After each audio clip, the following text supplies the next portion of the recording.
about the continuum of allowed choices. Allowed choices really is a continuum, probably one of the biggest shifts you will make. We do say C is a big shift, and it's really a transitional shift from that teacher-directed to student-centered, but A is probably the longest shift as far as going from a transition of where you are modeling what student choice is, and giving them that choice, to the fact that you are creating those independent learners. So I want to talk a little bit through what that continuum might look like, because it is not on the online lecture. It's something we talk about during class, or in our face-to-face PD, and during our face-to-face innovative on-campus class. So I wanted to give you a little bit more information about what that is and what it could look like in the classroom setting. Just to kind of hit on those attributes again, if we look at teacher-directed, not direct teaching, that's a very important byproduct of A. You are still maybe directing where they go, you're still directing the thought processes at the beginning, but you are showing them an outline of what they need to do, maybe on a rubric or during the activity. But this is when you kind of start handing over the reins to them about their thinking process and what is the product that they want to come up with and produce for you.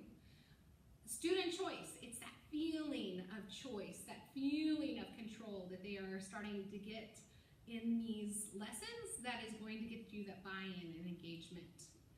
Modeling becomes key. At first, we're going to talk about first it's modeling of the thought process. Look at this rubric, students. Here's what you need to show. I am going to use this platform, and this platform. I think I can show this in my rubric by using this platform because blah, blah, blah, blah, blah. And we'll talk more about that when I go over to our toolbox, and I'll show you how that looks at the beginning of A, and I'll show you how that looks at the end of A. Multiple exposures. Once again, this is not a one and done deal. This is something that has to happen over multiple times, discussing rubrics, discussing what kind of feedback is appropriate, what kind of evidence you're going to accept as it. That becomes so crucial, is your clear conceptual understanding of your standards and what kind of evidence you're going to accept from that. Multiple exposures, once again, oh, sorry, I already did that, one and done deal, sorry. Deeper levels of learning, deeper levels of increased rigor. You are not having that whole split-brained problem anymore. Students know the devices. And once again, we're going to talk about the toolbox, how you are only offering tools of their exposure for this type of activity, for an allowed choice activity, that you know that they are solid on. If you remember that section of the toolbox, you moved the platform over to the ones that you know that they are independent learners on. Those are the ones that you are going to use for allowed choices activities. And then rubric-based.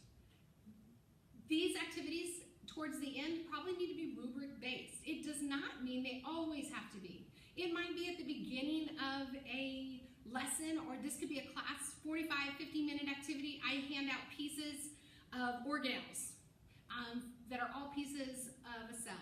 And I say, by the end, and I just put it up on the board, or they have a slide, and it says, by the end, you need to have, what is this organelle? What is its function to the cell process?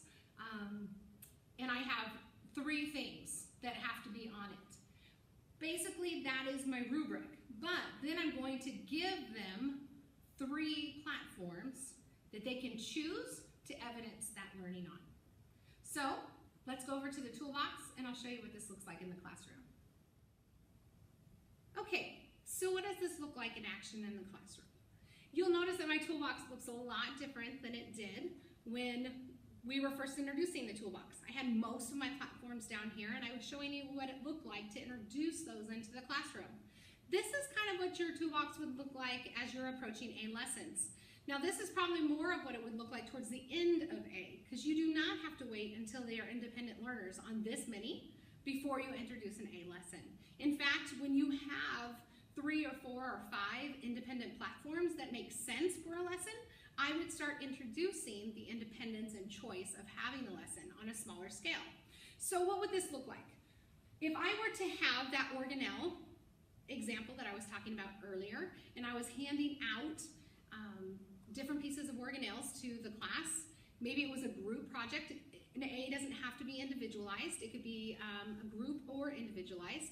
I might say to the students, all right, class, here is what you have to show me. Could somebody reiterate, checking for understanding, good practice, what is the evidence that you have to show me during this lesson?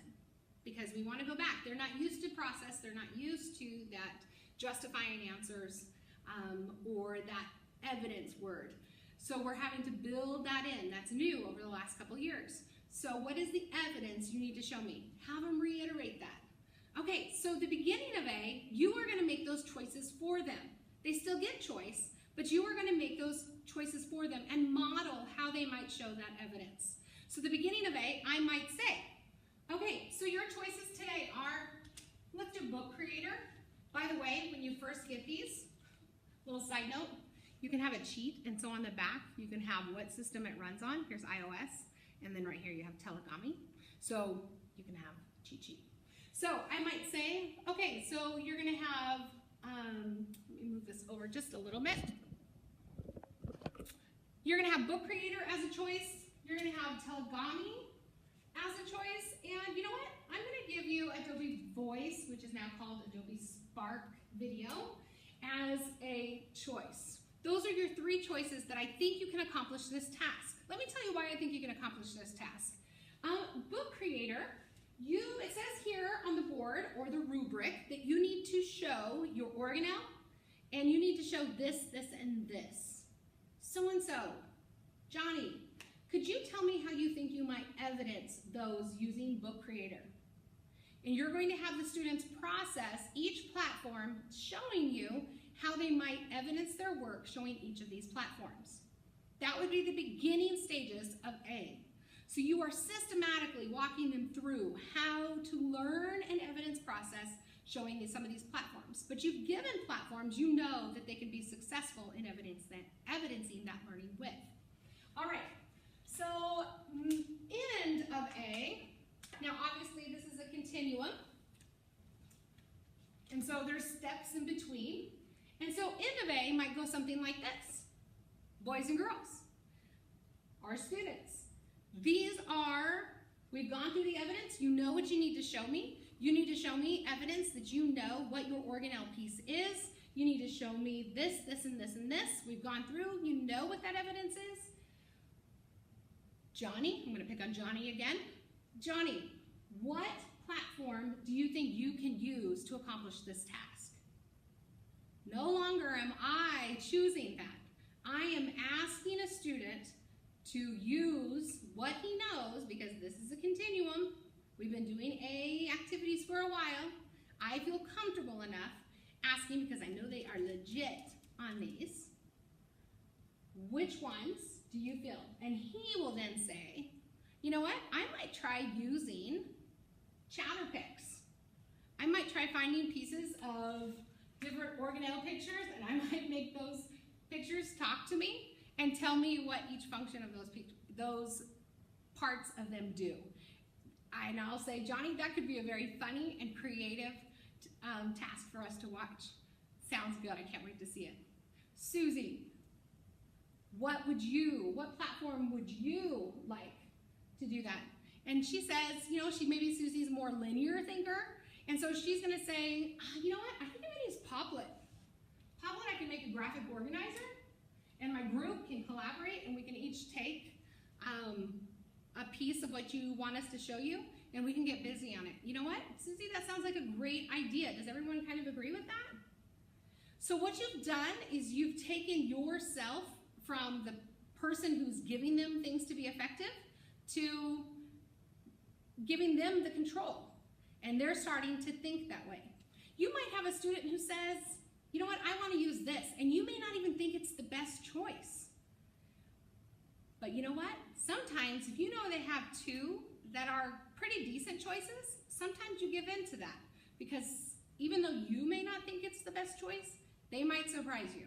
So you might have a student who says, I don't even know if I have one up here that wouldn't necessarily be a good choice, but somebody says, I want to use shadow puppet. Would actually be a great choice, but let's pretend it's not a good choice. And I would say, so-and-so. Tell me a little bit more about that, because I don't know if that would have been my first choice. And if they can tell you about it and justify why they would use it, you already know they have two great options up there that they can make work, so give it to them. So that is your allowed choices. Now, as you grow the allowed choices, you'll notice that we kind of go from 3 to 6. So it may be that you say, you know what, we're going to throw in 2 more or 3 more platforms. Let's choose those. And you can go from there. But the biggest step that I want you to see is at the beginning of A, you are giving them and modeling how and what platforms and how they were going to use them. You are modeling that up front using the language from the rubric. Whereas at the end of A, you are just helping them have that conversation about what they are choosing and how they will model it. That becomes so important in the C shift that will happen coming up, and I'll probably put out another video about what happens when that student comes up to you and wants to app smash. If you don't know what that is, we'll talk about it a little later, but we'll go from that. But that is pretty much the A continuum, where you start in A and where you end in A.